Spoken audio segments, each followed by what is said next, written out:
People assume that time is a strict progression of cause to effect, but actually, from a non-linear, non-subjective viewpoint, it's more like a big ball of wibbly-wobbly, timey-wimey stuff.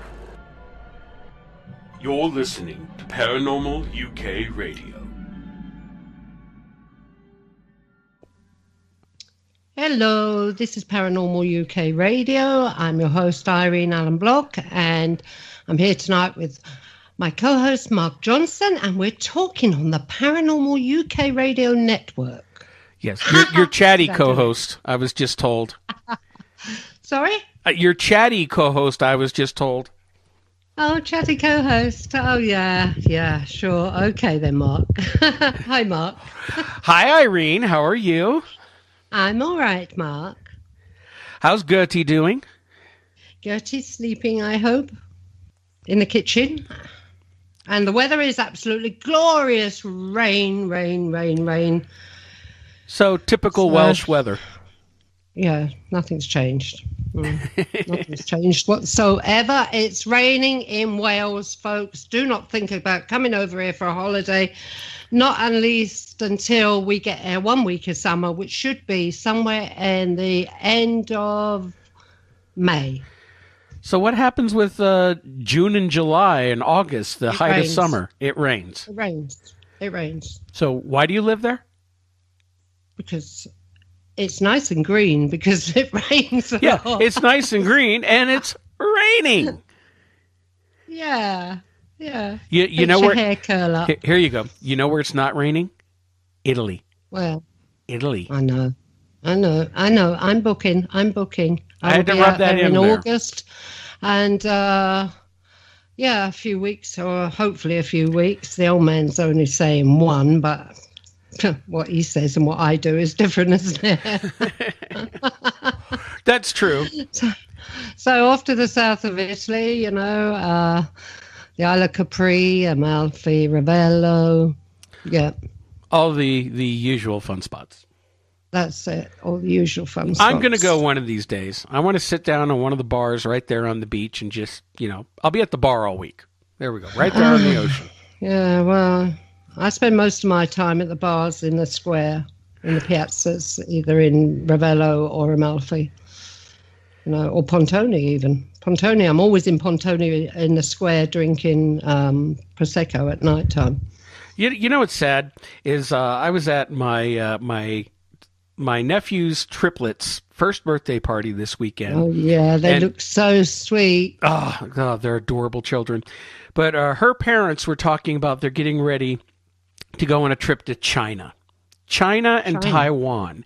And then they talk about all these other trips they've had to Europe. And our birdie's taking these trips here and there. And I'm sitting there going, yeah, I went to Cancun once. Yep. And you're getting ready to go to Italy? Mm-hmm. Yep. Yeah. I've never been off the bloody continent. Yeah, well, Italy's, I'm there every year, aren't I? So let's face it, I practically live out there. You should live out there. You get better weather. Yeah, that's true. It doesn't rain. It's like it rains usually if I'm out there in September. Normally you get a bit of rain just at the weekends. Always at the weekends for some reason. But the rest of the time it's so hot you can't even walk on the sand on the beach. Mm. Well, you know what? Our listeners don't want to hear about weather. They want to hear about paranormal and ghosts and creatures and all that. So, do you want to introduce our guest, or shall I? Well, as most of the... Sorry about that. It's okay. This is a working office I've got here, and everything just seems to shut down at certain times. And again, sorry about those weird noises. As most people know, we have a publishing company, don't we, Mark? Yes, we do. And what is the name of that publishing company? Glenant Tie. And Glenant Tie is T-Y, by the way. Yes, T-Y. Which is Glenant, T-Y. Which is Welsh. Glananty Publishing. Yes. And one of our best-selling authors is with us tonight. Would you like to introduce him from there? Yes, our guest tonight is author Andre Verge. whose book we had just published earlier this year, Nightmare in the Woods, One Family's Terrifying Encounter with Bigfoot in the eastern United States. So, Andre, welcome to the program. Oh, thank you very much. I'm glad to be here. Hello, Andre. We're glad to have you. Hello, how are you? Fine. I love that name, Andre. It's got that... it's got that French, sexy... What's it to it, hasn't it? Andre. Yeah, I'm actually French-Canadian descent. Yeah. Oh, well, there you go. Okay, lovely. Well, Andre, thank you for joining us. And, we do want to tell people that your book, Nightmare in the Woods, it's kind of blowing the doors off of for our level of publishing. There is a lot of interest in this book. And now this book is based on your family's true encounters in northern New Jersey. Back in when? It was 1976? Yes, 1976. I was 8 years old. 8 years old. Now, had you lived in that house all your life, or did you recently move there? Now, actually, I originally was born in Westfield, Vermont, and I moved there in 1973, I believe. So we were only there a short time when everything started to happen. Now, again, we're going to go through some highlights of the book because we don't want to go through the whole book because, of course, we want people to buy the book, which is getting a lot of 5-star reviews on Amazon.com. And people are really, I think what people really connect with the most in the book was your writing style because you wrote it from the perspective of your 8-year-old self. And, how an 8-year-old you would expect to talk, and especially back in that time period in the mid 70s, and it really resonates with a lot of people. Yeah, we've been getting an awful lot of reports back from folks, and they can really relate to the style and also the memories that I put back into the book. So it kind of opened up the doors for a lot of people's childhood memories.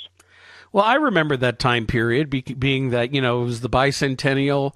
There's so much that was going on within the next year, great movies like Smokey and the Bandit and came out during this time period. It was, for me, the 70s, the mid 70s especially, was just this one of the last periods of American innocence. We just got through the turbulence of the 60s. And then things kind of calmed down. And, as a kid, you could go out and do pretty much whatever you want. You didn't have to wear a helmet when you rode your bike. You can ride on your skateboard, jump over ramps, beat the hell out of yourself. And yet, you don't have to worry about DIFUS coming and taking you away from your parents for mistreatment. I mean, it was such a more innocent, less regulated time when kids could just go out and be kids before video games, before cell phones, and we went out and we played. We did stuff in the woods or in wherever you're located in the desert, and we just had a damn good time. And that's what I really like about that setting in your book, knowing that's when it really happened. But yeah, that's what brings back for me as a reader is it was that last period before we hit the 80s, and then everything just seemed to fall apart. Yeah, during the 70s. I classified it as the era of family time, and like you said, we could do things without helmets and everything, and yet we all survived and made it through okay. So it's a very cherished time in my life because that was the era of like the long drives with families and the hokey vacations you'd go on. And I love those vacations, going either to the desert or to the ocean, to the mountains. My family was always dragging us on vacation. We even did the Chevy Chase style cross the country in a station wagon trip on several occasions. You didn't, did you? Oh, yes, I did. The only thing missing was Grandma dead on the roof. That was it. Oh. Oh, I don't know. Well, I don't know what I was doing in the 70s was totally different, but still. You were dancing in the Go-Go's. I was beating up Germans in bars in Amsterdam. Yeah, you were a scrapper starting bar fights. Mm-hmm. Yeah. So Andre, tell our audience, let's talk a little bit more about your background before we get into the book. Now, you actually have a law enforcement background, correct? Yeah, I was in law enforcement for some time. I retired from that. And I think actually that's one reason why I went into law enforcement is because of the incident that happened back in '76. Because it really affected me, and you might say traumatized me for a long time. And I just felt safer being on that end of the on the spectrum. Now, well, of course, it helps when you're armed. That's one comfort right there. So let's talk a little bit about it. Now, you're 8 years old. Your family are living in this in your house in northern New Jersey. And when did you suddenly realize that something wasn't quite right going on your property? Well, it actually all started with my mother because she had noticed something one evening. And then we started realizing that there was more and more happening around our home, sightings and footprints, and right down to having things hurled at us. So it was a very traumatizing time in our lives. And, of course, we didn't want to discuss it with anyone because everyone was afraid that we'd be ridiculed. So we just kind of held it in and just dealt with everything that was going on around us. But definitely was a harrowing time in our lives. Now, when it first started to appear, you said you found footprints, and you were also able to make a cast of at least one of the footprints. Yes, what we did is we had seen all the shows about animal castings and things like that, and we didn't really have that material. So we had to improvise and use cement. And I'm kind of glad we did because we still have that track to today. Yes, I know. You actually got to show it to me once when we first met, so that was impressive. Yes. And what we did is we made the castings, and we monitored around the area, and we kept seeing more and more tracks on a daily basis. Now these tracks, it was in like after school, so it was around end of June, beginning of July. And the soil was very dry, very hardened, and these tracks were 2.5 inches deep in the soil. So it was something that was extremely heavy and very determined the way it was walking. Now your mother had some sightings in the beginning. What did she see? We had just come back from going out to dinner, and it was the way our yard was. There's a hill, and you have to drive up the driveway to get to our home, and as the lights of our 77 Firebird came across the top of the hill, my mother exclaimed that she saw two bright yellow eyes on top of the hill, and they were roughly about 6 feet high. And of course, we all kind of joked around with her saying it was a giant woodchuck or a crazy deer, and she didn't take that lightly. My mother wasn't very tall, but she was very very adamant about her beliefs. And it was after that, the next morning was when we discovered all the footprints. And not only the footprints, but even damage done to our property and our garden. So that's when everything really started full force and just escalated from there. When your mother saw the eyes on the hill as you're pulling in, about how far away was that from where your car was? Oh, I'm going to say that was probably a good 20 to 25 yards away. So not terribly far away. Not terribly far away, and where it was situated, they were shining down toward us because it was standing on top of the hill looking down toward us. So, I mean, it made it larger than life even then at that point because it was so high up on the hill. Now, you mentioned that you also had some damage on the property? Yeah, we had tracked the footprints, and they had run into our garden, had run around, and literally got stuck inside of another fenced-in area. So you can see where the creature had run on 2 feet all the way around our garden. It stepped on the fence to get out of our garden and crushed it into the ground. And then it had stepped on a rabbit hutch and destroyed that also. And then we saw 2 heel prints in the soil, like just past the rabbit hutch. And then we could see where it continued to run up back into the woods. But yeah, it just totally destroyed the fence. It was a metal fence, and it drove it literally right into the ground. Was it a very dark night, Andre? Um, One of them nights when there was no moon? I don't recall, to be honest with you. It's been so long ago. I know it was a clear night because it was the beginning of summer, and it had not been raining, so it was just a very clear night. Mm-hmm. But it definitely sent a shockwave through us because now we didn't know what we were dealing with. Yeah. Now, with a lot of reported Bigfoot encounters, well, let me ask you this. And you found the footprints.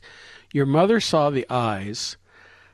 When did you start to realize that you're dealing with something that was what we consider to be Bigfoot or Sasquatch? And did you know what that was back then? See, back then, we really didn't know much about it. We had watched the show In Search Of, and we had always considered Bigfoot to be more or less out in the Northwest area. So nothing really on this side. Actually, what we first thought it might have been is my father announced he thought it could have been the Jersey Devil. And we really didn't know much about that, so we researched it. And shortly thereafter, we realized there'd never been any Jersey Devil sightings that far north. So we, at that point, figured it had to be something completely different. So we started comparing what we had seen on television along with the Patterson video, because I saw that in a book, and we were able to get stills from that, and we determined it had to have been something like that. I didn't realize until later on exactly what we had until I came face to face with it. And I remember In Search Of, I used to watch In Search Of religiously as a kid, and that's when it was about that same time period that I started getting really interested in Bigfoot. My family, we grew up in California. My family, we went up to Oregon for one of those vacation trips, and we got a hold of a couple of John Green's early books. He lived up in that area about Sasquatch and Bigfoot, and that's when as kids, we became really fascinated with it. Now, I know you don't want to give away too much information about the location of where your house was, but can you say at least what county it was in New Jersey? I'm only asking because, I'd lived in New Jersey for 17 years. Sure. Actually, it was in Morris County. Morris County. Okay, so that's still pretty far up yes. in the northern New Jersey, just below, and I was living up in Sussex County. Of course, Sussex County, up above Wantage, they had their own Bigfoot up there known as Big Red Eye, who people report seeing him about every 20 years. He showed up again, and even the show Finding Bigfoot a couple years ago came up and did an episode of looking for Big Red Eye. Of course, like every other Finding Bigfoot video episode, they didn't find him. They didn't find him. Yeah, that's why I call the show Not Finding Bigfoot. But yeah, pretty much. I'd like to get the guys from the Mountain Monster program, have them go to New Jersey and looking for it, because they find everything every single episode that they go in. Of course, when your show is scripted like that, but still my guilty pleasure. I love Mountain Monsters. Sure. Do you know something? I never even heard of Bigfoot until about 10 years ago. Well, being British, I didn't even know it existed until 10 years ago. Well, it's funny because when we had our encounter, we really didn't know much about it. And I started looking into our native heritage because I'm Abenaki Indian. Yeah. And then I didn't realize that these creatures have been existing and brought into history for hundreds and hundreds of years, and on every continent. So that's what kind of blew my mind when I started realizing the depth and scope of this. Yeah. I thought we were an isolated incident, but far from it. Yeah, well, I realise that now after doing so many radio shows and things, Yep. and my own experiences, that they are all over the world. But 10 years ago, if somebody said to me, "What's Bigfoot?" I would have said, "Well, big feet." I wouldn't have had any idea. No, I literally wouldn't have had any idea because I wasn't into crypto creatures in any way. So, Well, for me as a kid growing up, the other really influential. I mean, In Search of was great in talking about Bigfoot, and then also that came out in the 70s was that wonderfully hokey documentary Legend of Boggy Creek, which chronicled a Bigfoot in Falk, Arkansas. Now, that was one of the first times that I had heard of Bigfoots being, like you, Andre, you don't think of them being anywhere else but the Pacific Northwest. And it's only in later years that we're starting to understand that this thing is not only all over the country, it's literally been reported all over the planet. Almost everywhere in the world has had Bigfoot sightings, and even we've been kind of surprised a couple of shows ago when we had a guest on, and Irene, you and we realized that one of your experiences is possibly actually the Welsh Bigfoot, the Trey Moore. That's true. Yeah, I've seen the Trey Moore.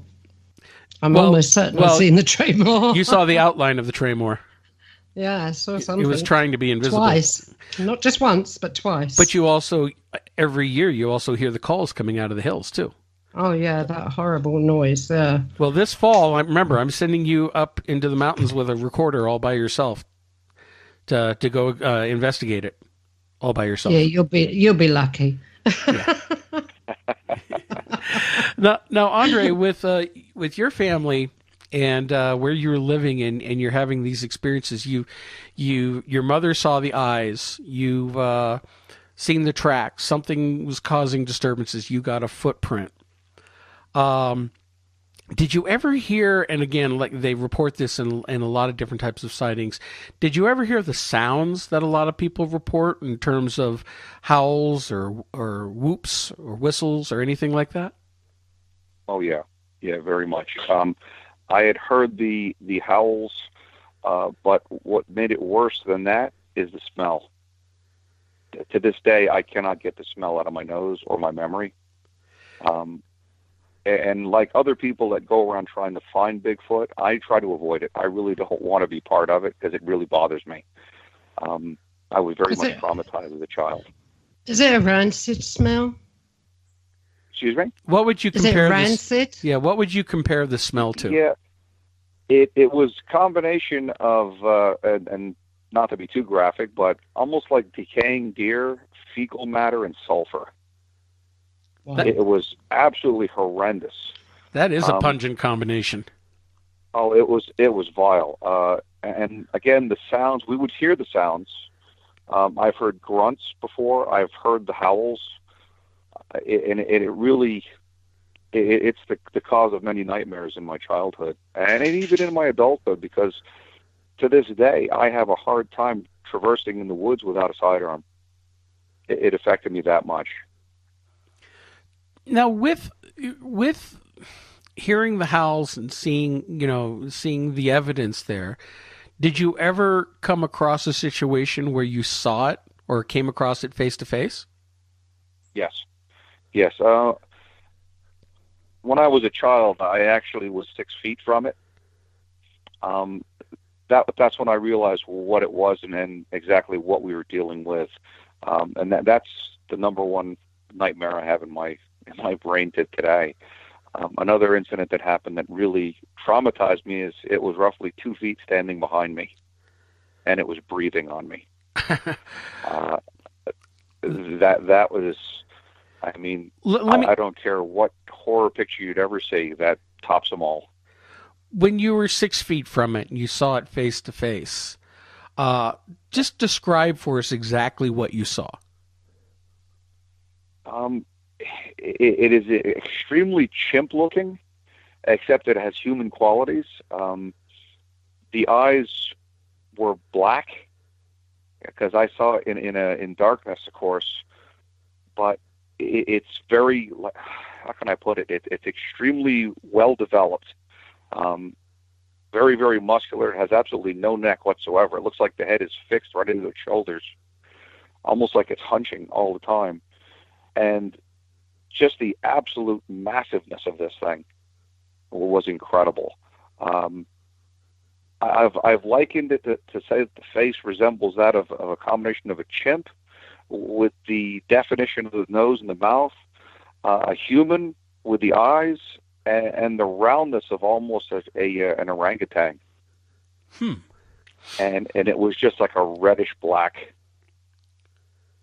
The fur was reddish black? Had like a reddish hue to it.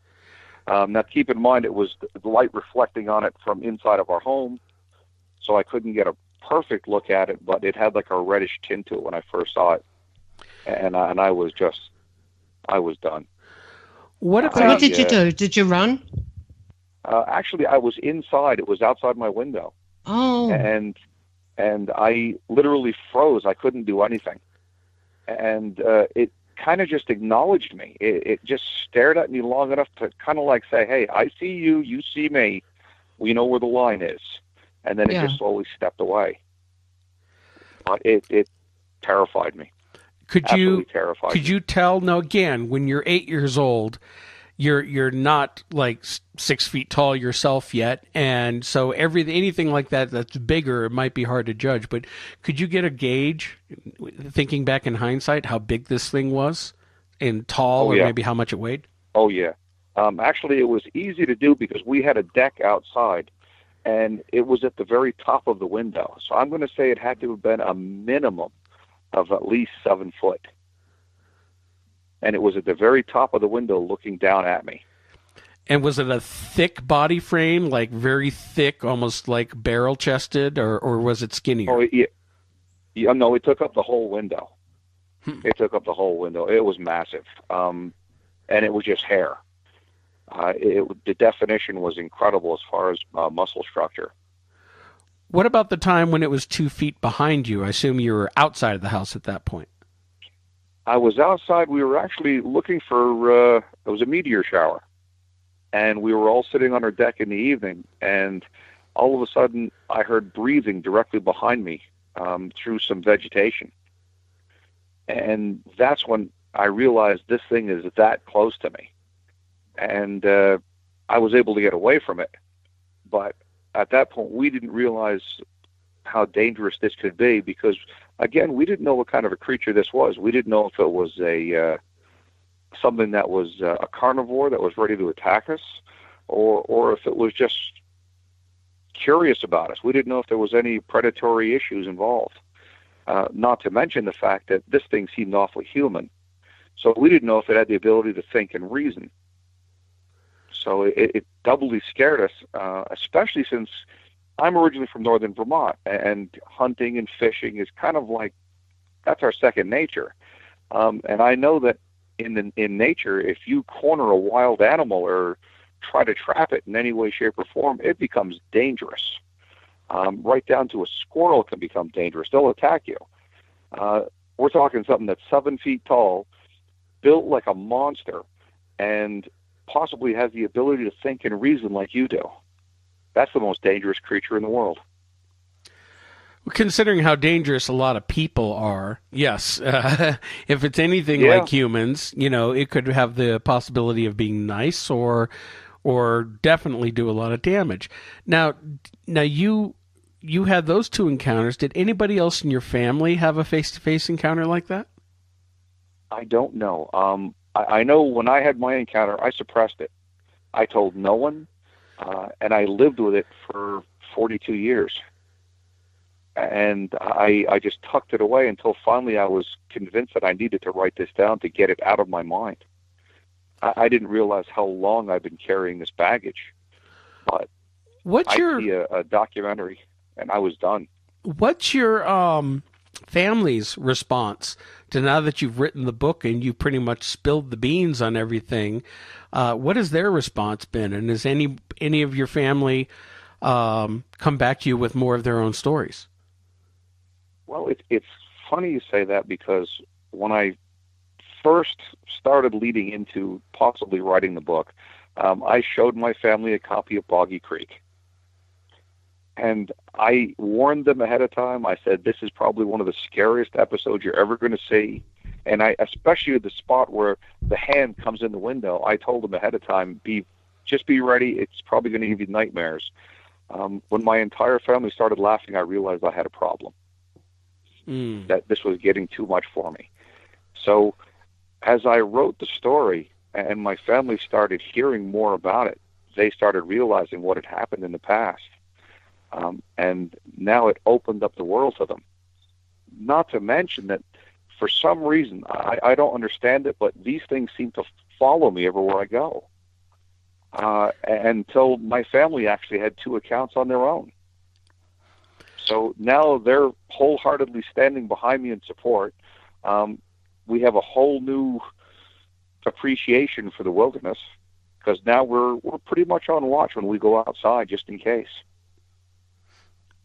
Living the last 17 years in New Jersey before I moved out here to Colorado, the difference between there and here is you can go in the woods here. It's a different type of woods and forest. It's mostly pine with aspen, and it's spread out, where the woods in New Jersey is just thick. Most of the Northeast is the same kind of deciduous forest where you have really thick trees and branches close together, vines, bushes. Tromping through the woods is not that easy, and yet, you have deer, you have bear, you have foxes, the occasional mountain lion, which I'm more worried about mountain lions than I am anything else. Black bears don't bother me as long as you don't run up against a mother and cubs, which where I lived way up in North Jersey in Sussex County, I had bears in my backyard all the time. And you get used to them. But having something else like that out there, that is, you're right, it seems human, probably give you pause. But still, I wouldn't want to go walking straight through the woods unless you're A, with somebody else, and B, or have, some means of protecting yourself. Yes, yeah. Even when I hunt now, because I actually live in northern Pennsylvania now, northeast Pennsylvania, and I have a large piece of property out here, and when I hunt, it's not only with a rifle, I also carry a sidearm for a backup. And up until the book came out, no one understood why I carried the sidearm. I just, even though it probably won't do anything, but I just need it for self-assurance. I really do. Again, sometimes for me, it's even running into people in the woods. And again, I'm more scared of people than I am anything else, because they're the real unpredictable ones. Dealing with a creature like this, let me ask you a question. Now, you had a few encounters, and the book is mainly focused on that summer of 1976. Growing up, though, beyond that, how long did you live in that property, and did you continue to have experiences over the years while you lived there? Well, we lived there at least I lived there from 1973 until 1992 when I moved out. As far as experiences, the experiences only lasted for a brief time, for one summer. Mm-hmm. And then it seemed to have moved on. We noticed that it was traveling because we started getting reports on TV and in the newspapers as it was continuing on, going up toward New York State.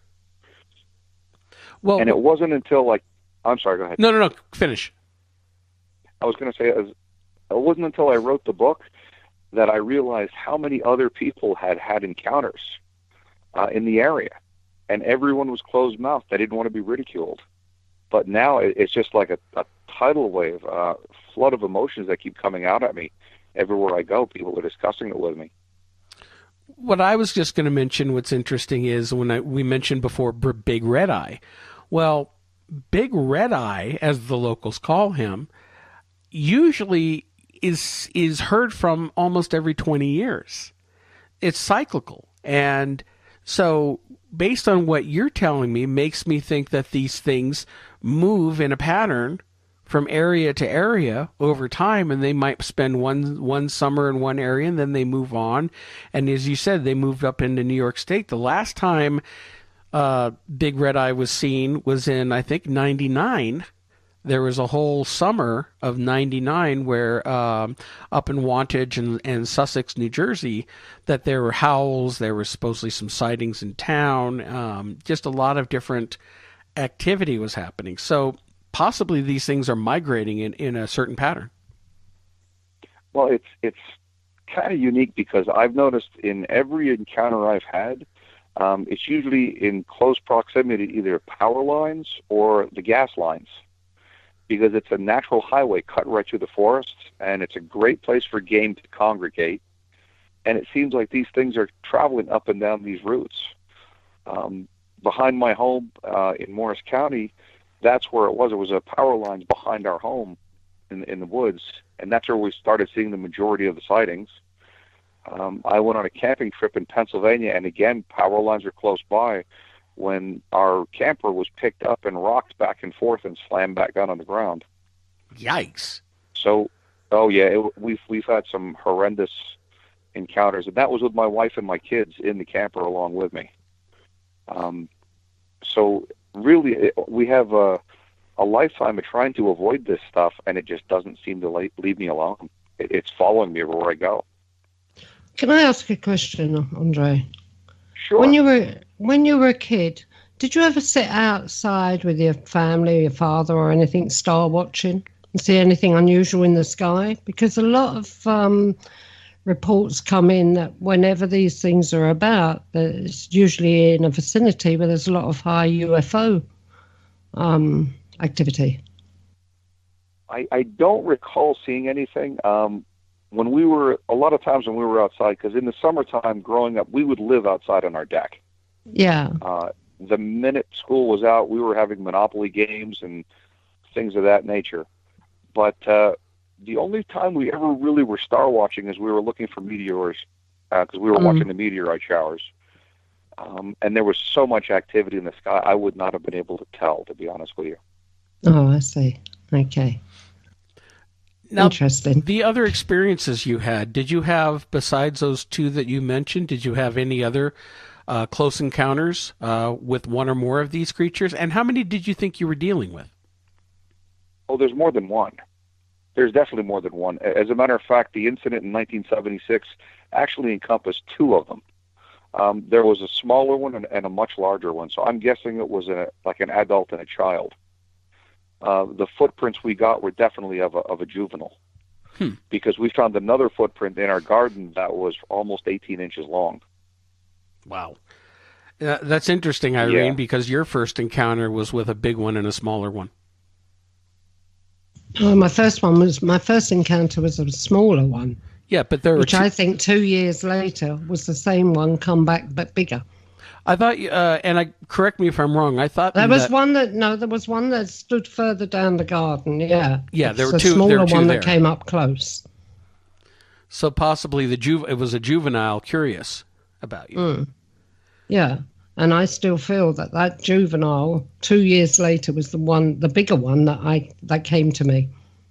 It had grown. Lot bigger. 2 years later, it had grown quite big, and that approached me then. Now, Andre, these encounters you've had has traumatized you and scared the hell out of you. Did you? Very much.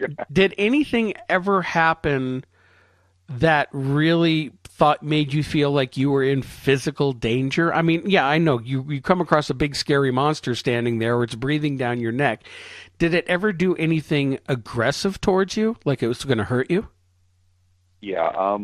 Of course, when I was a child, I mean, I had rocks thrown at me and sticks and things. And that was more or less kind of like telling me, back up, get out of the area, leave. I had an aggressive encounter, actually with my wife and my children, because we homeschool our kids. And we decided to take the day off and go on a picnic. And we went to a park in the forest. We finished lunch, and we decided to go for a nature hike on trails. And now looking back, I realized we were hiking along the power lines.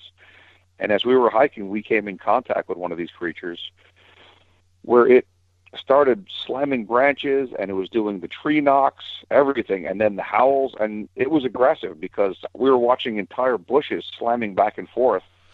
And as we were trying to leave, it was paralleling us. So it was more or less following us.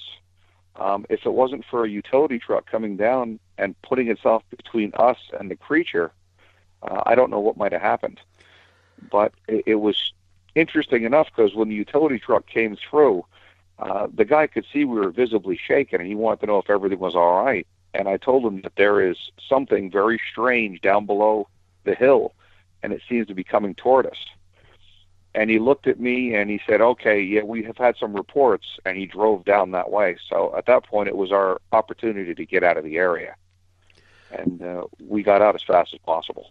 Now, I've heard of great apes, whether with chimpanzees or gorillas, performing similar behavior as a scare tactic, warning people out of the area. They'll shake trees and, throw things around, and it's more of a show of, territoriality rather than an actual attack. And it sounds like what was happening, warning you out of the area.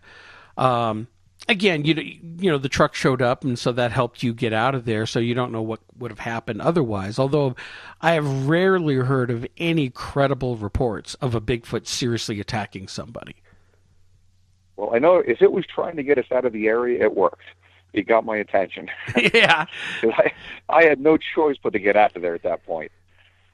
Now, you're dealing with a creature, an unknown creature here. Now, let me ask you this. Now, as Irene asked earlier about UFO activity, which a lot of people have reported, Irene's experience, which we had talked about on our show a couple weeks ago, it was very, very strange, almost paranormal in aspect. From your personal experiences, what do you think these creatures are? I've been asked that many times. To this date, I really am not sure. I'm really not sure. I know I look back into my my ancestral heritage in Native American, and I know that we've always been taught that they were the guardians of the forest, and it was a definite line you did not cross. You didn't go into their world, they wouldn't come into yours. And if you did, it usually meant that something horrible could end up happening. So you don't actually think they're blood and bone? Do I think they're blood and bone? Actually, I do. You do? I do. I do believe that it is definitely a flesh and bone creature, but I also believe it has a spirituality behind it. Mm-hmm. Because I've almost come to the conclusion that these things, maybe perhaps that they keep coming around me, is because of my ancestral heritage. Yeah. And they're almost wanting to communicate. But at the same time, quite frankly, they scare the hell out of me, and I don't want to communicate. I just want to be left alone. And actually, I left New Jersey for that reason, to get away from this. And I figured perhaps going across the Delaware River would be enough of a gap. I didn't realize until later that where I'm located in northeastern Pennsylvania, I'm close to Port Jervis, New York, and that was one of the giant hotspots for Bigfoot. So you might say I stepped out of the frying pan right into the fire. Well, and the whole, to be fair, I mean, the whole Northeast and Mid-Atlantic region has tales of these creatures. I mean, even in Western Pennsylvania, our friend Eric Altman, who hosts BTE Radio here on Friday nights on Paranormal UK Network. He runs Bigfoot research out of Western Pennsylvania, going all the way into Ohio. Tim Stover with Ohio Bigfoot Hunters and the Ohio Grassman. I mean, these things are seen all over the place. So pretty much anywhere in the northeastern area of the U.S., you think you're going to run into something like this, especially with all that thick forest that provides a lot of cover, a lot of food source. Now, did you think that these are flesh and blood creatures with a spiritual aspect? Did you ever have any encounters that seemed to defy logic or seemed paranormal in any kind of way? Oh, gosh, yes.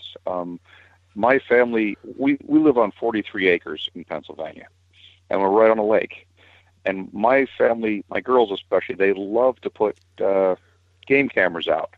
And they'll put bait out to try to catch raccoons or fox on the game cameras because they really enjoy that. And their biggest goal is to try to catch a bear, perhaps. Well, we put the game cams out one day, And where we're situated in our home, we can see the game cameras in the distance. Well, around 10:30 at night, we're seeing the flashing continuously going off for at least a good half hour to 45 minutes, just nonstop. So we know that we're getting great pics out there. The next morning we went to retrieve the game camera. We looked, and there was over 70 pics that went off. The first pic was of my daughter setting up the game camera, and the last pic was of her picking it up. Everything else in the middle was black. So none of the other pictures took? Nothing else took. But we knew that it worked prior, and it worked at the end.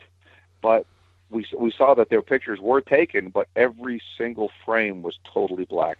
There was nothing. And the only thing I could think of to try to make logic of it was something put its hand over the lens, and all the bait was gone. That's the only thing I could think of. We decided also to put out two game cameras, rather, across from each other in a distance that they wouldn't be able to be picked up. That night, and it was the very next night, nothing came for the bait whatsoever, which again defied logic, because with all the wildlife we have up here, there isn't a time we can put something out that something doesn't come and get it. But the next day we go out there and all the bait's exactly as we left it. Well, I've heard something scared everything away. I have heard stories from other researchers that these creatures seem to be able to sniff out game cameras. Doesn't matter how well you hide them, they always know when they're about. I think that they may have a sensitivity to electromagnetic fields, that even a game camera with batteries in it is either putting off a high-pitched whine that's beyond our hearing, but they're picking up on, or they're picking up on the electromagnetic field to know that there's an electronic device in the area, and they try to avoid it. Yeah, it would make sense. We were totally dumbfounded on how this happened, and a little nervous after that as well, because it wasn't too long after that we had an encounter here in the house. In the house, we knew that we knew that we were not alone at this point. We have two dogs, and our dogs bark at everything. And whenever a squirrel or anything comes around outside, they're in the windows, they're barking at the doors. One evening, all of a sudden the dogs start barking, but they won't leave the middle of the room. And they're looking all around the house together as if there's something going around the home, and they're just barking at the walls. Well, so I stepped outside to find out if there was something outside, and lo and behold, I got a nose full of that familiar smell. So I realized there was something definitely here. I shut the doors, we kind of stepped away, and just kind of monitored the area for the rest of the evening. But the dogs would not go anywhere near the walls. The next morning when I went outside, there were trees bent down along my house. So I knew that there was something definitely had come by to pay a visit. Do you think that there's ever been anything inside of your house, or that maybe because it came up to the walls on the outside of the house, the dogs didn't want to get too close? The dogs didn't want to get close. Now, I don't believe it came in the house itself per se, but just the fact that it really came right up to the outside of our home, and it showed no fear at all. Anything else, I mean, when they hear the dogs, it'll take off. Mm-hmm. Bear and all that, but this, it continued for probably a good 3 or 4 hours. Wow, that long. Okay. Yeah, it was not leaving. Did you ever experience anything where, I'm trying to find the way to phrase this without it sounding too wacko, but in a lot of cases, and again, I defer to Irene's case, where these people have reported that these things seem to have an ability to mask themselves or cloak, not necessarily, making themselves invisible, but being able to not be visually seen, whether they're, vibrating at a higher level and we don't see them at that level, or they do something else to mask themselves and be effectively invisible. People report feeling like there's something like standing right there in front of them, and yet they can't see it. Did you have any encounters like that?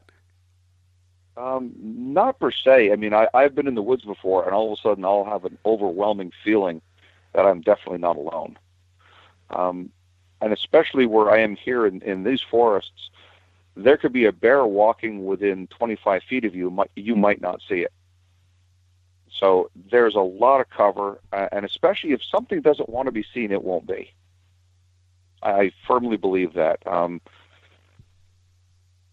I've never had any encounters as far as them like just disappearing, but let's just say I know where these things are, and I cannot get away from them. They seem to make themselves known to me almost on a weekly basis. And again, they seem to have this ability, and again, I'm basing this off of other people's reports. I've never personally seen one, heard one. Oh, God, I'm a researcher and nothing ever happens, and I'm going to bitch about that until it starts to happen. But these things seem to have that spiritual, almost psychic connection. And we've had other people. We interviewed Shell Keoki Dion a couple weeks ago. She's having experiences in the state of Indiana. And again, these things seem to follow her, going to different locations. Other people have noticed that too. It makes me wonder is if they somehow recognize you, if there's something about you that stands out to them more. Maybe there is a type of communication going on that you're not consciously aware of, that they're showing themselves to you. I believe you're right. I really do. I mean, I do believe that these things are attracted to me. Now, keep in mind, it scares me that an 8-foot hairy cryptid is attracted to me. That's kind of a scary thing altogether. But I do believe these things are attracted. I do believe they are trying to communicate in some aspect. I've seen their signs. I've come across their lodgings in the woods. So I mean, I know they're definitely flesh and blood, and they are able to reason to a certain aspect. I literally went for a drive a few weeks ago and found markings in the woods of trees that were stacked as a pyramid out in the middle of the forest. Not to mention, I came across a den. Something had put an enormous brush pile together and then hollowed out the entire inside so that 5 people could literally sleep inside this brush pile. And I think it was just a cloaking aspect just so it wouldn't be seen. So these things are all around. Once you see the signs for them, you start realizing just how close they really are. As far as communication, I think it's a couple things. The Native American thing is definitely a connection, I believe. Not to mention I have a kind of a strong spiritual connection because I also do paranormal investigation from time to time. And Irene, we had talked about it before. Your second encounter you felt like that there was definitely some type of communication going on with your creature, correct? That's right. And I also felt that this creature was the one that was smaller 2 years earlier and recognized me. So when it came forward. There's so much we don't understand. And of course, the skeptics out there claim, well, if it's real, why haven't we found one yet? Or we can, get these idiots on these TV shows like killing Bigfoot. Well, I got to kill one to prove it exists. Then we can protect it. Yeah, way to go, idiots. But to me, it's. I don't watch silly shows. I don't even know if it's over here. I'm sorry, Andre. Go ahead. I'm sorry. I'm asked all the time about why isn't there a body that's been produced? How come you don't see these creatures dead in the forest? And every time someone asks me that, I say the same thing. How many times have you seen bear in the forest after they've died? It never happens. It's very, very rare occurrence. Now, if you have something that also has the ability to think and reason, and could possibly have the same characteristics and traits as humans, what's to say they don't bury their dead? Yep. Exactly. So, I mean, it's a whole new ballgame all of a sudden. You're not going to find them. I mean, I had one individual ask me, well, you see dead people on the side of the road. And I said, how many dead people have you seen outside a cemetery that are just laying on top of the ground? It doesn't happen. If you do, somebody's not doing their job. Exactly. Yeah, we bury our dead, or we cremate. What's to say these creatures don't bury their dead, which would explain an awful lot. Not to mention the fact that they've been able to hide this long. And again, they're seen in every continent, and they've been seen for hundreds and hundreds of years. It's mind-blowing. It really is. And since all of this has happened in our lives, we're learning more and more every day. Now, I have to ask, because you mentioned it earlier, you're having experiences all the time. What's the last experience you've had? 3 weeks ago. And what happened? 3 weeks ago? 3 weeks ago, we had the smells outside and also the trees that were bent down. I've also had experiences because I've been asked to do, for instance, Bigfoot hunts at night. I can't do them. I cannot go. Even in broad daylight, I can't go. We went for a drive on a secluded road in Sussex County 2 weeks ago, and that's when I literally got pictures of the pyramid logs that were 20 feet high, and I'm going to say each log had to have weighed at least between 400 and 500 pounds, and there was three of them pyramided together in the middle of the woods. Mark, do you remember last year we had somebody talk to us about a Bigfoot site in New Jersey? Your friend. Trying to remember. You were gonna go and put a camera out. Oh yeah. Well, Tim, wasn't it? Yeah. That's all I'm gonna say. Yeah. But that was there, wasn't it? No, not in the same location. And yeah, I have some doubts about that one. But yeah. I mean, before I moved out here, when I first met Andre last summer at the Metaphysical Fair, and he was there, and he had the footprint, and I got to talk to him, and that's how we talked and got him. He said he was writing the book, and we said, okay, let's take a look at it, and the rest is history. I would love to go out to your property, Andre. If I were still there within driving distance, I'd be there in a heartbeat.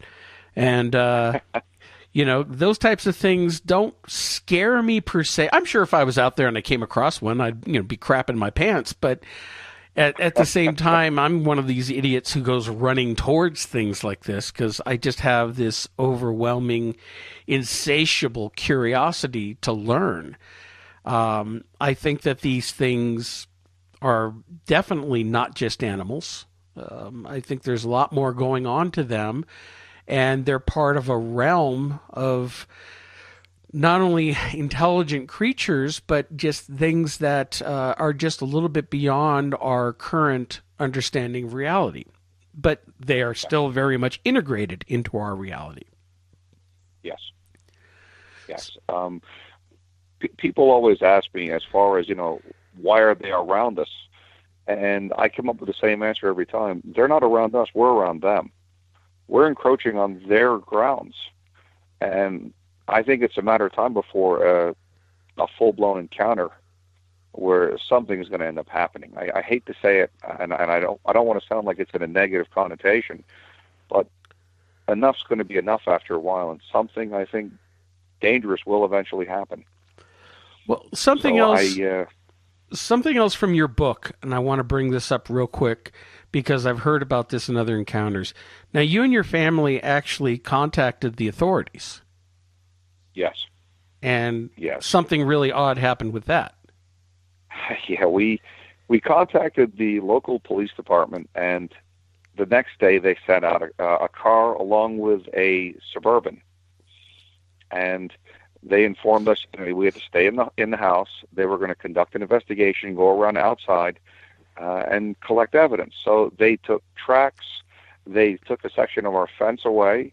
They were cutting down tree branches, things of that nature, and tons of photographs. And they had also were going through the woods, collecting things out of the woods.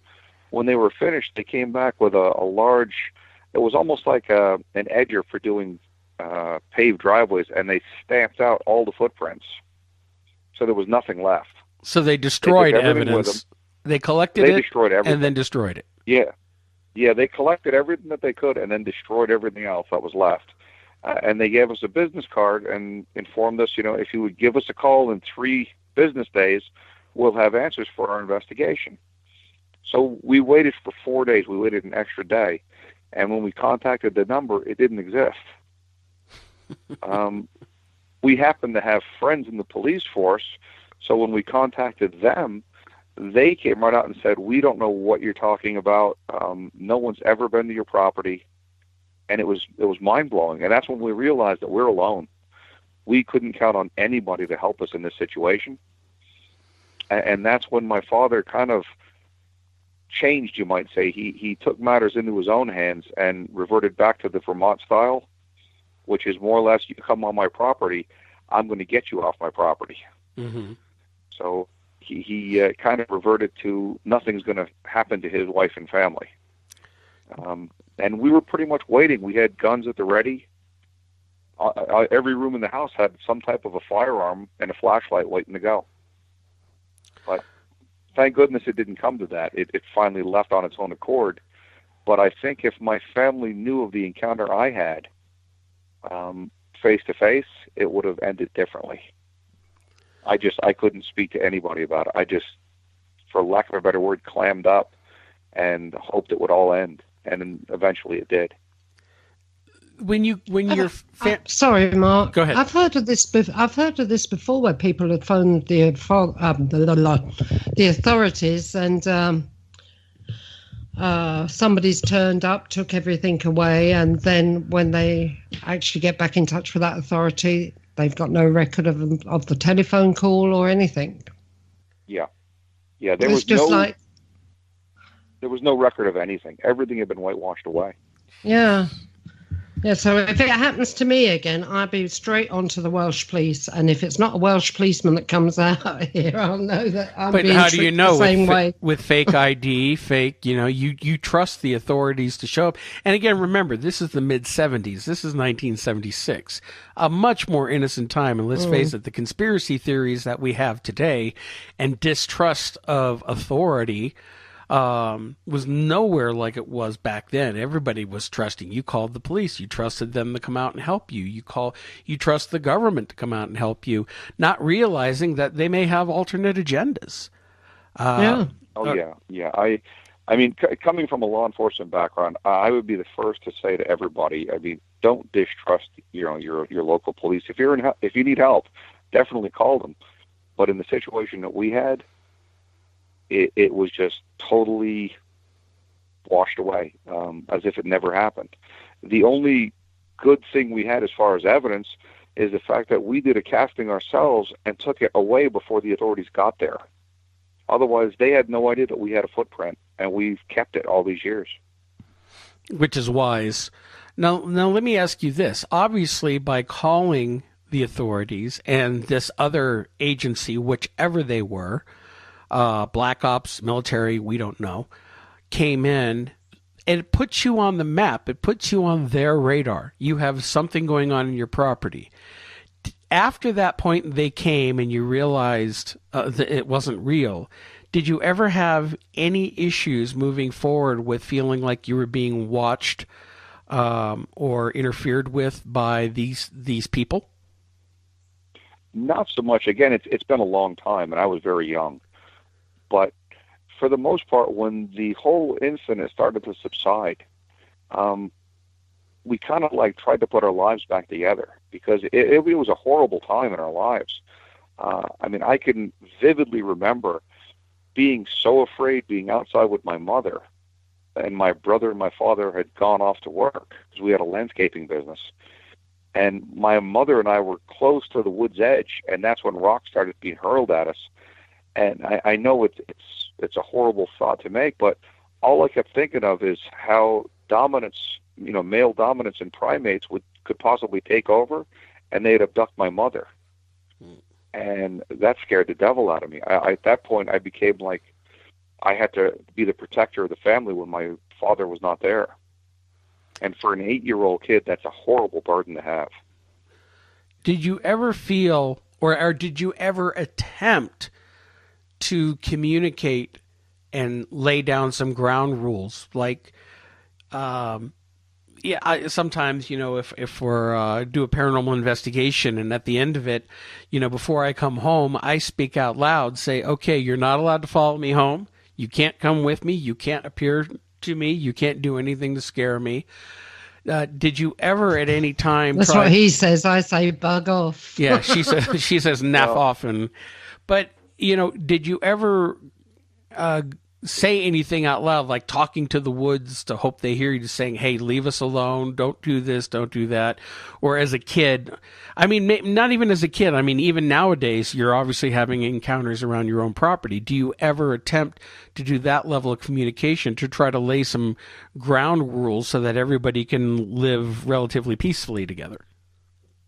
Not really. Not really. I mean, when I was a child, I was so afraid that the minute it started getting dark, everyone was in the house. We pretty much gave up our summer. Mm-hmm. And where we lived in Morris County, we pretty much lived in the forest because, with motorcycles and just continuously walking. It seems like everybody back then used to go for walks at night. My whole family would go on these long treks in the dark, walking up and down the country roads at night on warm summer nights, and everything halted. We were totally in fear. And as far as doing it now, I think it's affected me so much. When darkness starts to come now, I start heading inside. Mm. I have a hard time right now taking our dogs out at night. And I know it sounds silly, but I think it's affected me for such a long time. When I'm outside, I have every light on outside. And 9 times out of 10, I have a 357 Ruger in my coat when I go out and let the dogs out at night, just in case. And now that these occurrences have happened with my family as well, they realize and they go on heightened alert whenever we go outside. So we don't know what could possibly happen. And again, I'm speculating because I have a wife and 2 daughters. And it keeps going back to that primal instinct that scares me to death. I would hate to see one of my girls carried off. I just feel that I understand. I feel that it might be beneficial for you. And again, I understand your fear, your concerns. You want to protect your family. That if you're out in the backyard, whether it's day or night, do it in the daytime. Okay, bright sunlight. You don't have to do it at night. Because if you stand out there and put out your intent and speak out loud and say, I know you're there, we're here, please don't do anything to scare me or my family or harm us, we won't harm you, you don't harm us, lay down the ground rules and see what happens. Because, it's like, okay, fine, you think you could talk to a bear and you think the bear's going to understand you? No, although I had one understand me once, that was really wild, but... But I think that these things are intelligent enough. I think that they even have a type of psychic ability in some cases that you can make yourself understood. And I think that if you go out and lay that ground rule, let them know you mean them no harm. You ask that them don't do anything to harm my family. You guys, please keep your distance. Don't do anything to scare us, and we'll live here peacefully. You could give that a try, and that's totally up to you. It might sound absolutely ridiculous to you, and you're saying, no, this guy's nuts, forget it. But I think not at all. I think that from a spiritual standpoint, it might be to your advantage, and it might even help you start getting past some of the fear that you've had since childhood, because it was such a trauma. Maybe treating with a mutual respect, that maybe you might get somewhere that helps you lessen your fear and makes things around your house a little more bearable. I would love to. I know I was recently asked about going out on a Bigfoot hunt and sitting in the woods by myself to try to lure these things in while others could watch from a distance. And when I was asked that, the first thought was, are you people all insane? Because there was no way I'm going to sit out in the woods and try to lure these things closer to me when I've been spending a lifetime trying to get away from it. It's an interesting ride. It really is. I didn't expect the outcome that developed, because I literally wrote this book to get it out of my system. I didn't realize that these things were going to be even further thrust in than it originally was. Well, your book has struck a chord with people, and there are a lot of other people, as you mentioned earlier, that you're finding have also had encounters. And I think we can go ahead and mention at least this part of it. I know there are no details that we can share at this time, but you'd mentioned that there is a film producer who's maybe actually interested in making a movie out of this. Yeah, actually, we were approached. A gentleman contacted us through another producer, and they were very much interested in making a film, because they said that it was so realistic and it was just so down to earth that it struck a real chord. His daughter had originally purchased one of the books, and he had read it, and that's when he got in contact with us. But it's been an interesting ride. I don't know what's going to develop out of that. There's been a lot of talk about how things are going to go, but we're still waiting to hear. Of course, I mean, whatever happens, I'm going to make sure that it's kept true to form, so it's not exaggerated, because once Hollywood gets involved in things, yeah, we know how that goes. Sometimes. Based on a true story, yeah, it's like maybe has a vague similarity to a true story that happened. Yeah. Yeah, and then they change it to whatever they want. Gotta love Hollywood. Yeah. And I mentioned that the one woman who's interested in this, ironically interested in your story, actually lived on the property or one of the properties. Actually, she lived on a property that was recorded later on of having its own incident. And when she read the book, she realized that it was about part of her own life. Because later on, as this creature was moving away from us, it was being seen on other properties. And she was on one of the properties it was seen at. So she contacted me and said, I can't believe you actually put validation to my story that I've been trying to explain to people for years. And it was kind of a relief to her, because now she finally was able to get it out and have people give her credibility for what she was saying, because at that point she wasn't sure what was going to happen. She was afraid to tell too many people for fear of being laughed at. That's why I think the book really struck home with a lot of people, because I really don't care what people think. I mean, I have my share of negative reviews here and there from people that say, "Oh, he's making it up," or it's all hokey, and that's fine. I have a cast print that'll prove what I'm saying. I don't see too many people coming up with evidence that I'm wrong. Which, by the way, I will mention that there is a photo of that cast print in the book. Yes. And again, even in some of the things that happened when I was a child, one of the things that happened is we came across where it was living, and we entered into its realm. So that adds even more fear to what happened to me, because we crossed the line. Mm-hmm. And now I know where that line is. As a matter of fact, when we go about on these nature drives in Sussex and in Pennsylvania, and I start seeing signs of where these things are, you can see a distinct boundary line that's blazed through the woods that you don't go past the line. So I know where these things exist, and I think once someone goes into their realm, that's when they start having their encounters. I know we're coming up towards the end here, and so I wanted to mention the fact that you also you mentioned with your Native American heritage, give you a chance to talk about real quick your tea company. Oh, sure. Tego Tea. Yeah. We have a Native American tea that's actually been in my family for over 300 years, and they recently discovered that if you're a type 2 diabetic, it reverses diabetes.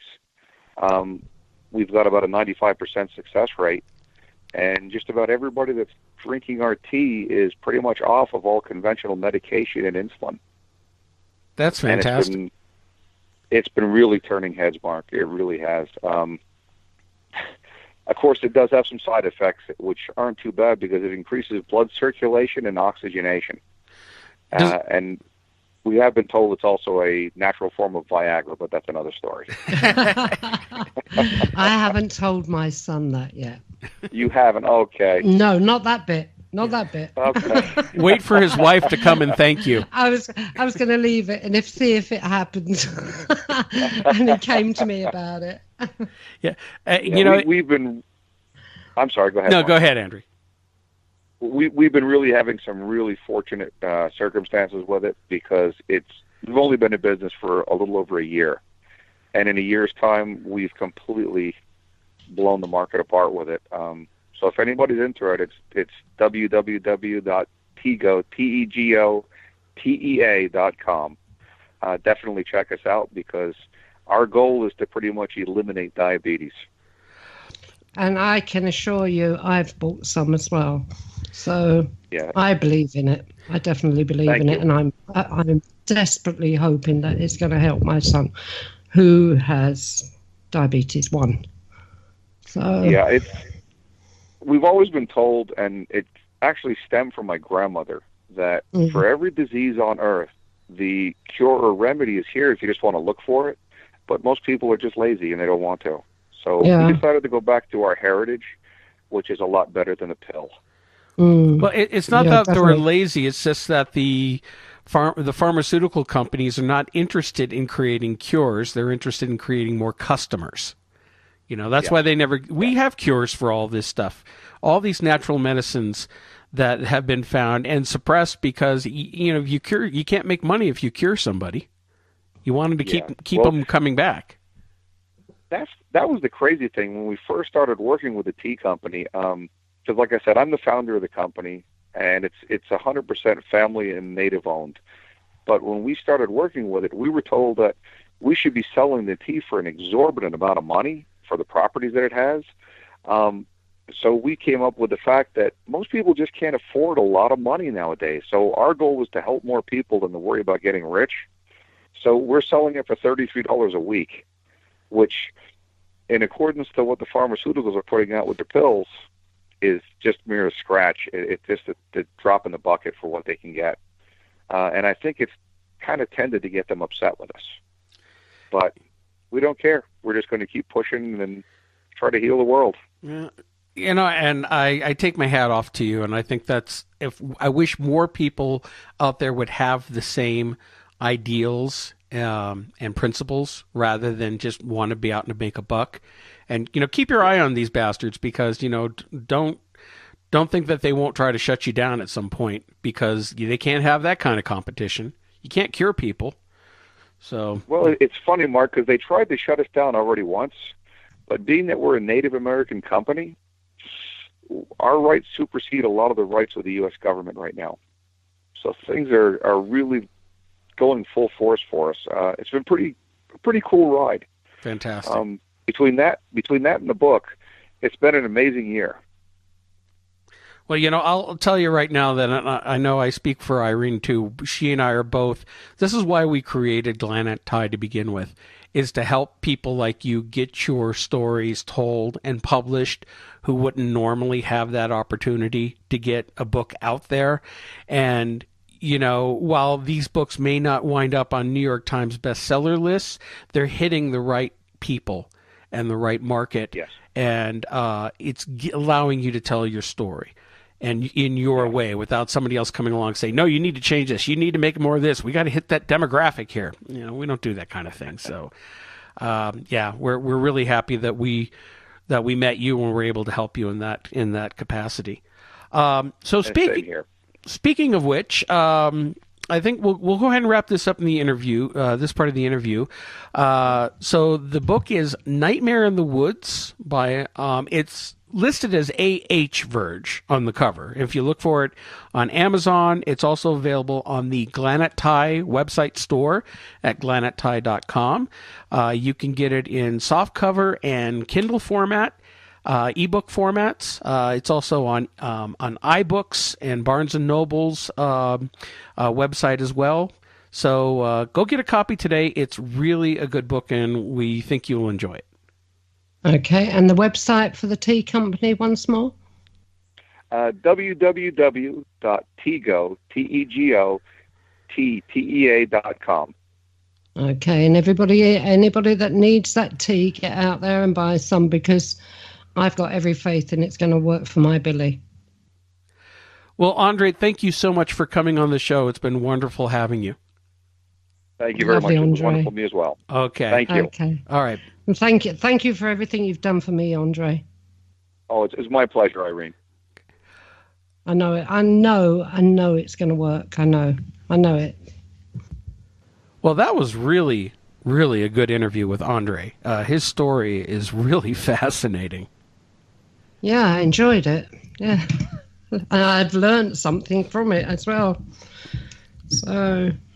Well, yeah, again, for people, it might sound, self-promoting that, hey, we published a book and we're telling people to run out and go buy it, and we want you to go buy the book. Go out and buy it. Go out and buy it. Go out and buy it. We're not ashamed of that because, like all of our authors that we publish, we're really proud of these authors and all the books that we've printed, and it is a good feeling. I mean, we don't personally make a lot of money on this. It's more of the enjoyment of helping people get their stuff printed. And Andre's book, I'm surprised as he is at how well it is touching a chord with people who are realizing that they've had these encounters too. And you don't really think of Bigfoot in the northeast of the United States, but it's there. And these creatures have been sighted all over the world. And we had recently mentioned about you've had your sighting in Wales, UK. Nobody thinks of there being Bigfoot anywhere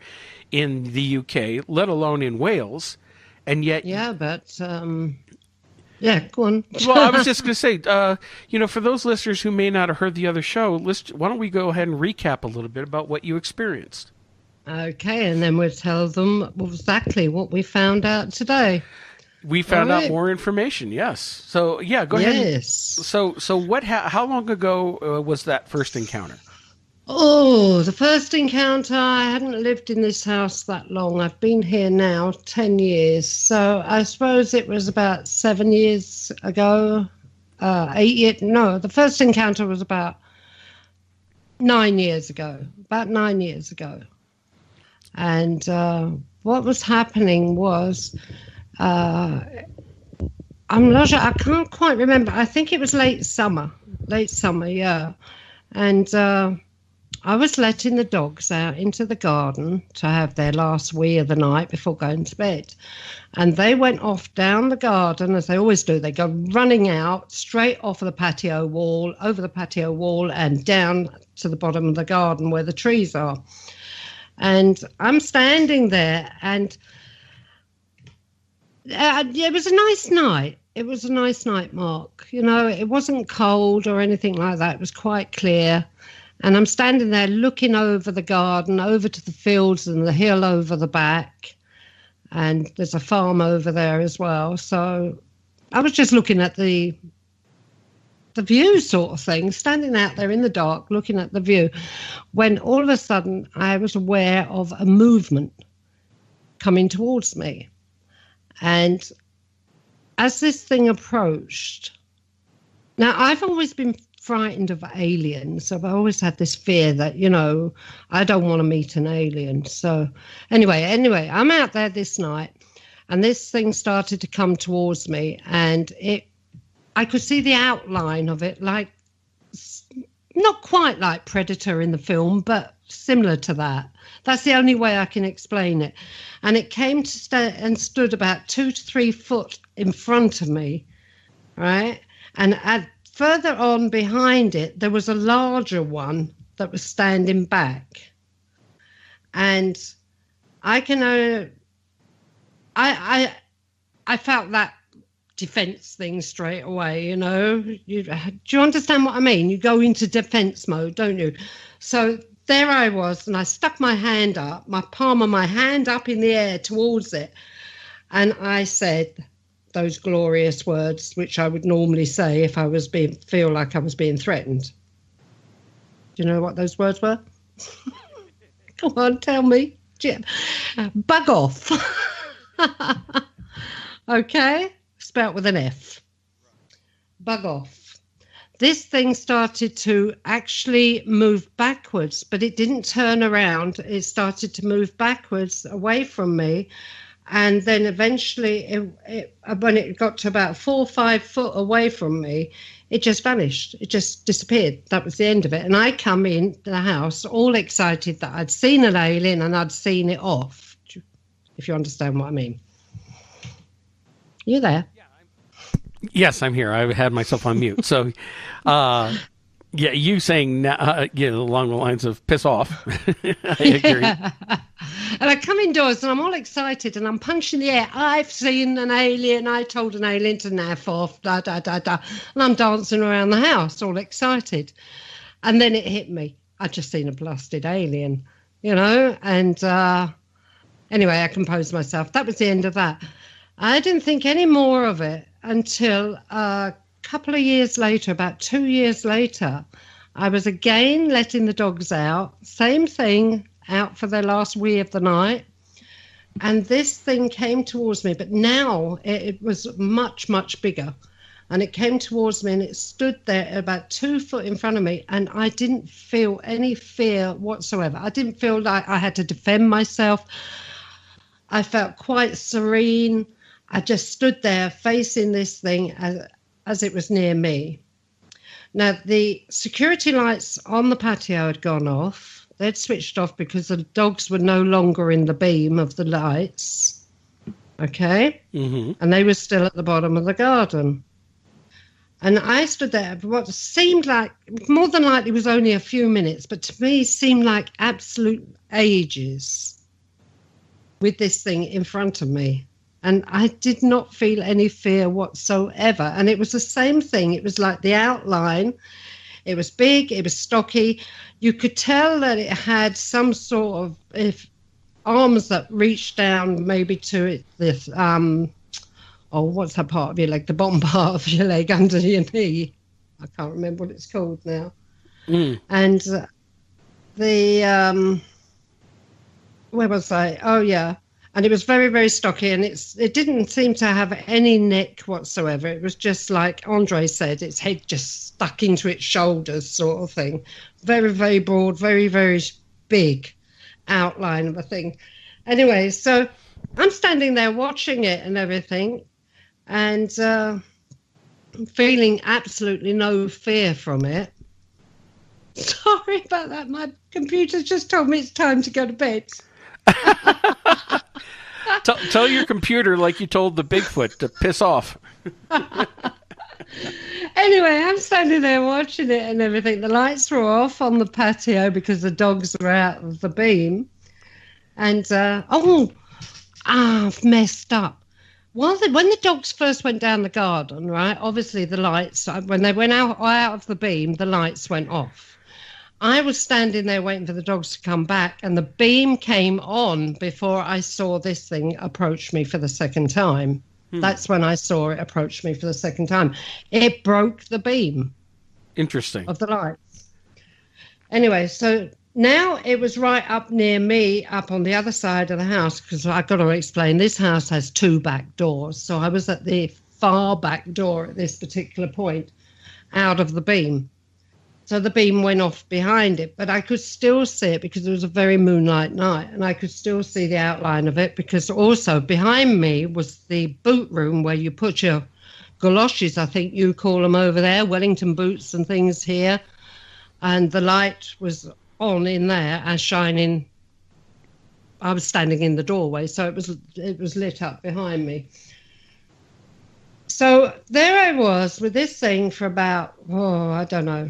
It just felt like ages, although it may only have been about, like I said, 5 minutes. 5 minutes is a long time. Yeah, maybe not even as long as that. I don't know, but it seemed like absolutely ages. And the dogs were off down the garden, because it's a very big garden, doing their own thing and one thing or another. Then I came to my senses and realized that, this thing was standing there. My dogs were out there on the other side of this thing. This thing was between me and my dogs. So I called the dogs. They come running up the garden. Now, I've got guard dogs, so they're big bug-off dogs. They really are big boys. They come running up the garden. They got as far as the patio. The light went on because obviously they hit the beam. They got as far as the far end of the patio, which was about 30, 40 foot away from me. Mm-hmm. And they stopped dead in their tracks and snarled. The hackles went up and they just literally snarled. They would not come towards me. I'm going, come on, indoors and all this sort of thing. They would not come towards me all the time. That thing was standing in front of me. And then it just moved away and that was it. And the dogs come running in the door. I came in the house and for a few seconds, I didn't think any more of it. And then it suddenly hit me that something from this creature or whatever it was I'd been looking at had been kind of downloaded into my mind, that I had received some sort of communication from it, but I had no idea what the communication was or anything. My mind was blank. And that was the last time I saw it. But 7 years ago, that was. Now, so the first time it was 9 years ago. The second time was 7 years ago. I think that this would be one of those times where we could do a hypnotic regression on you to go back to that time and see if you could pick up what that information was that was given to you. That's something to think about.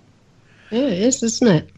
Now again, it certainly didn't give me any cooking recipes anyway.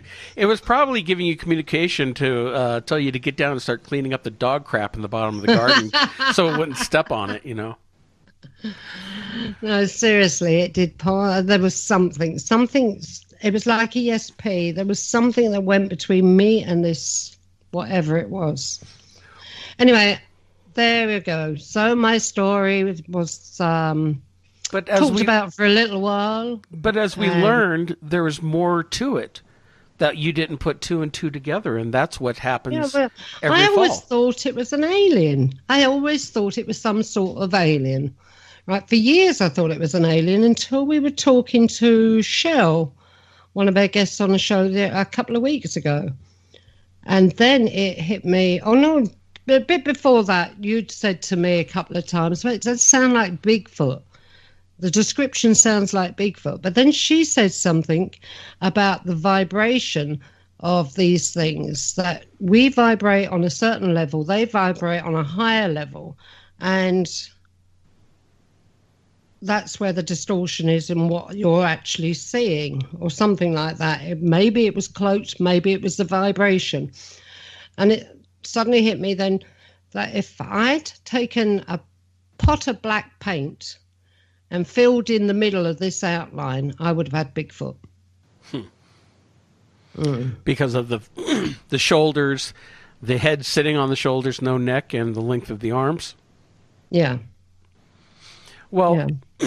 And then when we put together that every fall, you seem to be hearing these howls coming out of the hills, the nearby hills. Well, it's blood-curdling. It's a blood-curdling noise that comes from the hills, that the wooded area on top of the hill, roughly every fall, yeah. And has it happened every year that you've been there, or there have been gaps? Some year, I suppose it depends on what nights it's doing it. You know, if I'm standing out there waiting for the dogs, then yeah, I've heard it. If I've opened the door and thrown the dogs out and then just gone in and watched the television, no, I haven't heard it. So, you know, but most years I've heard it out there in round about autumn time. Have you heard it at specific times of the evening? Has it been really late at night, or? I always throw them out. Throw them out. Doesn't it sound good, doesn't it? Always let the dogs out between 10 and 11 o'clock at night. Okay, so this fall, you'll have a digital recorder, and when you let the dogs out, you'll sit there and listen. Yeah. Research, dear, research. Oh, I know. Right, so where we went from there. Okay, so nothing else. We had Claire on the show last week, and we told her about the story, didn't we? Mm-hmm. And then after the show, we were chatting away to them, and I said, I wish we had a name for this Welsh Bigfoot, if it is a Bigfoot. So we came up, between the three of us, we came up with this name. You can say it. The Trey Moore. Trey Moore. Mm-hmm. Yeah, the Trey Moore. Which is Welsh for, basically, Bigfoot. Big feet, actually. Big feet, yes. I think. Mm-hmm. Okay. And we were all proud of ourselves, thinking we have coined the term for the first Welsh Bigfoot.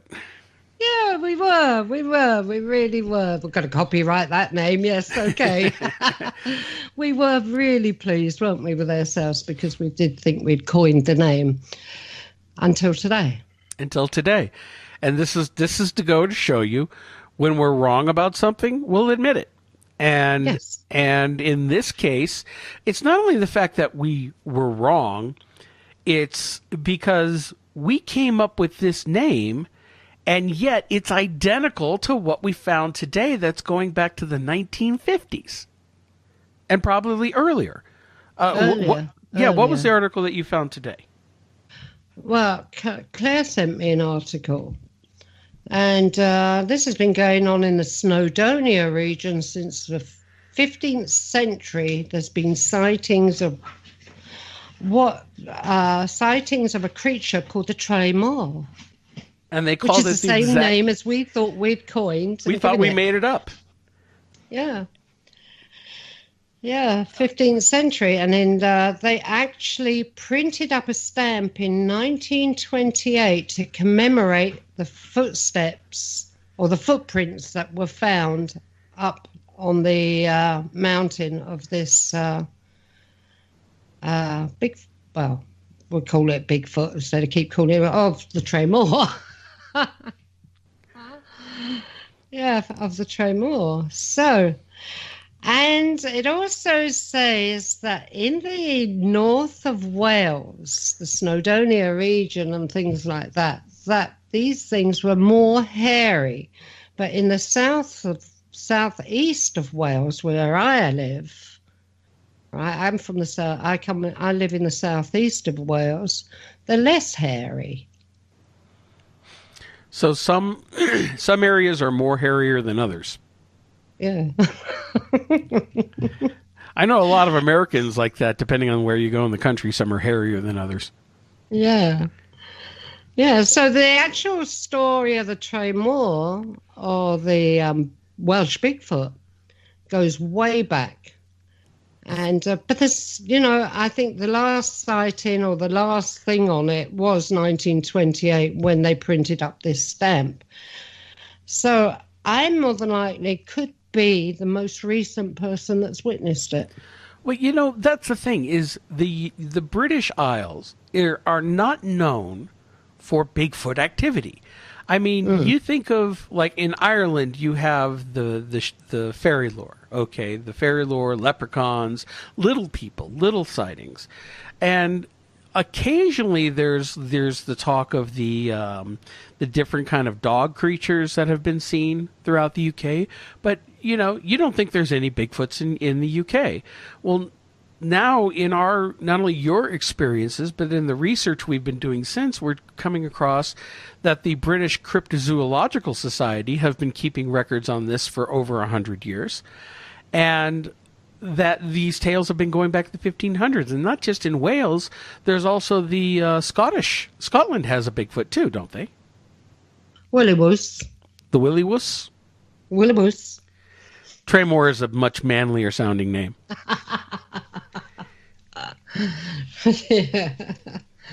Yeah, so they go back all maybe 100 years, maybe hundreds of years, I don't know. But why is it so hushed up here? It's why has there not been so many sightings? Why has there not been so much talk about it? Well, I get the impression that maybe the populations of these animals are probably not that big. hence one of the reasons why they're not seen as much. There's also the fact there is a paranormal aspect to these creatures. And, most Bigfoot hunters laugh at that, and they say, no, it's an undiscovered primate. Well, if it was really an undiscovered primate, and if they had them in the UK, and the UK is still small enough, somebody would find the damn thing. Okay, I'm sorry. I can understand some of the wild... No, UK is not that small. Oh, you're tiny. You're insignificantly tiny. All right. All right, I'm going to get in trouble here. Taking the piss out of the UK. Yeah, up yours. Anyway, so... But you mentioned earlier that these things seem to be migrate. They only seem to be seen every 20 years, yes? Well, in the Snowdonia area, every 25 years. So are they moving down? Are they moving down to the south of Wales? Or are they moving up to Scotland or somewhere like that? And that's why they're only seen so many years apart. But the ones I saw was only a couple of years apart. It could be they're following the food sources. Maybe if these, and again, I'm only telling you what I know of in the New Jersey area now, and the big red eye character that has been identified by the local press up in Sussex County. But yet still, there are Bigfoot sightings all over New Jersey, especially in the western parts of the state where it's much more forested. Even down south in the Pine Barrens, where people claim they see the Jersey Devil, which I'm one of those who, jury's out on the Jersey Devil. I believe in Bigfoot more than I do the Jersey Devil, because there's never really been any real credible sightings or photographs of this thing. But there are people don't think that New Jersey. They think it's all like they think of Newark when they think of New Jersey city, urban. But there's so many hills and farmlands and dense forests throughout not only New Jersey, Pennsylvania, and the whole Northeast. Plenty of cover out there to hide these types of creatures. And in the area that Andre was talking about where he lives, it's very thick up there. So it doesn't surprise me that there's these creatures. Now, not being familiar with the topography of Wales and where you live... I'll tell you. Okay. You've got at the bottom of my garden, there's 2 or 3 fields. Then you lead up the hill over to the woodland. Right now, they're all native British trees. They're not pine trees. They're all native British trees. And there is no, what was it he mentioned? No what? Andre mentioned pylons going through the woodland. Oh, the electrical line and big power lines. There's no power lines out there, but there are open fields. Well, in most cases, the native animals here. Okay, we do have deer, we have wild boar, but not round, as far as I know, not round where I'm living. Here, you'd get badgers, foxes, rabbits, small type of animal. Small animals. Yeah. Nothing 7 feet tall and weighing about 600 pounds. No, not unless it's farmed. Not unless it's farmed. There's a dairy farm at the back of me up on the hill, which is, got about 100 cows. Mm-hmm. And that's about it, really. But you talk about pine. I've got a massive conifer, a gigantic conifer in the front garden, in the drive. Now, one year... it looked, all the branches on it were broken. There was like a big hole in it, as if something had fallen from the sky, gone through, smashed all the branches down, right? Ruined the look of the tree, absolutely ruined it. And fallen into the actual tree and broke it down, okay? Now, this tree must be it is taller than my house, and my house is very tall. In fact, I've got to have the top of it lopped off when I can afford it. But it ruined it. literally ruined it. And Brian had to cut cut it all away where it was all still hanging, but only by a thread, and take it down in case any of it fell on the children. The other day, I went out there. I've got a smaller conifer tree out the back, and something has got a hold of. It's like somebody's put their hand in up into the conifer tree. Now, this conifer tree is about 14 foot high, so about 7 foot up, I suppose, 6 foot up. It's like somebody has put a hand in there and pulled one of the branches out, and it's just sticking out. Do you know what a conifer tree is, Mark? Yes. It's a pine tree, basically. Yeah, it's conical shape, isn't it? You know, it's really, really nice. And it's like somebody's got a hold of it, gone, put their hand through it, right? Something big has put their hand through it and pulled one of the branches out where it's just dangling outside the tree. It's not growing up the way it should do. Now, let me ask you I don't know another. whether that's important or anything like that, but I thought that was rather weird because that's going to have to be a big bug off bird if a bird done that. Well, now here's another quote. You know, we're thinking about maybe these things migrate in cycles, maybe times of year. Now you hear the howling and screaming coming from the nearby hills in the fall, but what times of year was your 2 sightings in your backyard? Your back garden? Oh, I don't know. I thought the first one was late summer. Late summer. And the second one, I can't quite remember. It could well be about the same time. Okay. So Mid to late summer. So they're obviously still around other than the fall. If you're having these sightings not in the fall, but yet you're here. Late summer here is what, September? Yeah, and then you get October, into we're going into fall. Right. So, okay, it's getting closer. I'm wondering if the howling you're hearing in the fall are mating calls. You know, because usually, like bears and a lot of other animals, they'll mate in the fall.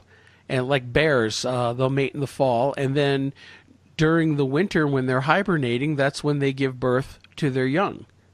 So probably late summer, early fall is when they hibernate. I mean, they mate, and then they hibernate through the winter, and then they give birth in the spring. So possibly, this is just an idea. It's not even a theory right now. It's conjecture. But possibly the howling you're hearing is like somebody calling for a mate. Well, yeah, I get the impression that it was like a male, one single male up there howling or making this bloody terrific noise. But there was nothing coming from any other area that was answering it. So he was a bit out of luck, actually. I should imagine. He's having difficulty finding a mate. You know, and it went on. It wasn't, when it happens, it's not just one night. It goes on for about 4 nights in a row. Interesting. Well, again, Miss Researcher.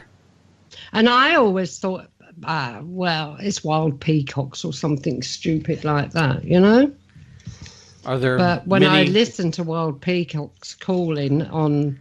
What I actually did is I did go onto YouTube and I did put peacock calls on there. It's nothing like it. Well, yeah, especially if you had to estimate how far away the sounds were coming from, or the hills, how far of a distance it was from your house, how far would you say that is? Well, I live in a valley, so I would say about a mile. So that's a long distance to travel. Even a peacock call, I doubt you could hear a mile away. Now, Well, of course, but you can go out there outside my back door and call out, and you'll hear the echo come back. Okay, So this was up high because there was no echo coming back from it. Interesting. Very interesting.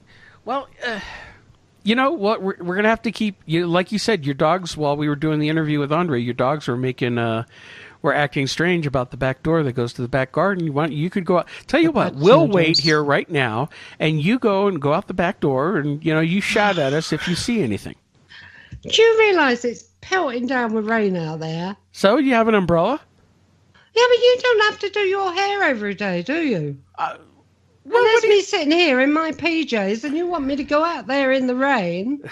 Yeah, it's all in the name of Yeah. science. Science? Yeah. Research. Science and research, yeah. What, are you afraid the Bigfoot's going to see you without your slap on? Yeah. That would scare it away, wouldn't it? Slap for you Americans is makeup, so. Your hair all done? What, you need to go find a good Bigfoot dress to go out and go look for it? Never seen a Bigfoot dress. What's a Bigfoot dress look like? Well, the proper attire. You have to look fashionable when you go out looking for Bigfoot. Yeah, you'd love it if it carried me off into the woods, wouldn't you? Well, I wouldn't be nagged at so often now. No. But it is a strange story, and it's a true story, and it's really the synchronicity of coming up and finding out that Tremor was used, the name was used over 100 years ago. And there were sightings. And we had not... It's unbelievable. And, sometimes they could say, well, maybe you read it somewhere and it's in your subconscious. But you know what? We came up with that with Claire. We were specifically coming up with a name. And we did some research. And then we go, okay, let's go with this name, the Tremor. And to do that... Yeah, but she was actually Googling, translating Bigfoot into Welsh, wasn't she? Through Google Translate, and it come up as Tremor, which actually really I believe is big feet, but still. But what's interesting though is only in America do they use the term Bigfoot, and that was coined back in the mid-1950s when a local newspaper did a story on this construction crew that was building these roads through the forest.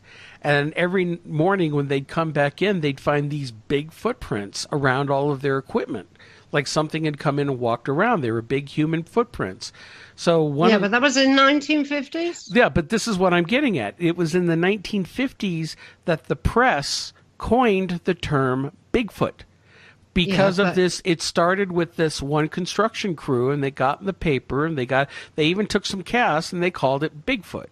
That's where the word stuck.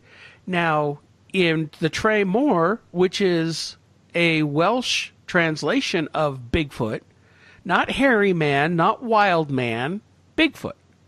And most other... And they produced a stamp in honor of it in 1928. Mm-hmm. So this is what's really interesting is the synchronicity that's involved here, because most other cultures around the world don't refer to the size of its feet. They refer to it as the wild man or the hairy man or man of the woods. Well, that's what Scotland does. Mm-hmm. With the wild man. With the will-o-wisp. Yeah. So, Will-o-wisp. I don't know. I just find the synchronicities of it to be fascinating. And I think that there's just a lot more going on here, especially the type of encounter you had with these creatures looking almost invisible. You're just seeing an outline of them. The fact that your valley there is a UFO highway, and you see craft going through there all the time. Now you're also close to military. See something going through, yeah. Yeah, you're close to military installations. It could be military types of craft, classified craft going through, not necessarily meaning aliens. We have a lot of fighter planes flying over here. They do target practice out at sea. There's an island out there. They bomb that blooming island to death out there, But does... when the jets fly through, you hear them. It rattles the windows. Oh, yeah. When you see these UFO lights, do you hear anything? Nothing. Dead silence. Dead silence, nothing. So, very interesting. Very, very interesting. Yeah. But it's very, you've got to have a really clear night to be out here to be seeing UFOs. There's always so much cloud cover at night time because it's always raining. Yeah, always raining. It sounds like living in Washington State over here. People who live in Seattle, it rains 9 months out of the year in Seattle. I couldn't handle that. I need some sunshine. Go to Italy, as I told you in the beginning of the program. Yeah, I know. Yeah. I wonder if they've got a Bigfoot. You know, if they did, probably up towards the Alps, towards the northern part of the country. I really don't know about Bigfoot sightings throughout Europe. I know that Russia has it, China has it, the Malaysia and Vietnam have had Bigfoot sightings. So within that South Pacific region, haven't heard much in Africa though. Yeah. But I think there have been some in South America, but it almost seems to be more of the northern hemisphere types of creatures. Mm-hmm. You know, but Native Americans have talked about them for hundreds of thousands of years, and they have a respect for them. Where in Western culture, we just laugh it off and claim it's nothing, and that's it. That's another thing I was thinking about. I've never heard of any in England itself. Scotland, Celtic country. Mm-hmm. Wales, Celtic country. You know, the Native Americans. It's all kind of round about the same sort of thing, isn't it? More of the nature pagan type religions where, you know, in England you had the Saxons and the Romans coming through in Christianity and not as much on the pagan Normans. side. Yeah. I've not heard of any sightings at all in England. If anybody has heard of any sightings in England, please let us know. We want to hear about it. Tell us. Yeah, we do. Write us your sightings. Send it to info@pauk.com. Yeah, and especially if you've had a Welsh one. paukradio.com. Well, we're actually coming up here on the end of our show. Are we? Yes, we are. Oh, all right, then time for tea. Time for tea. Okay. Well, everyone, thank you for tuning in. Another edition of Paranormal UK Radio, the flagship show here on the Paranormal UK Radio Network. And where can we be found? If you miss a show, you can catch us on Podbean, Stitcher, iTunes, and Blog Talk Radio. Otherwise, you can hear us live every Wednesday night at 10 o'clock here on the Paranormal UK Radio Network, and we also simulcast on TalkStream Live and TuneIn Radio. Have a great night, everybody, and we'll catch you next time. All right, night, everyone.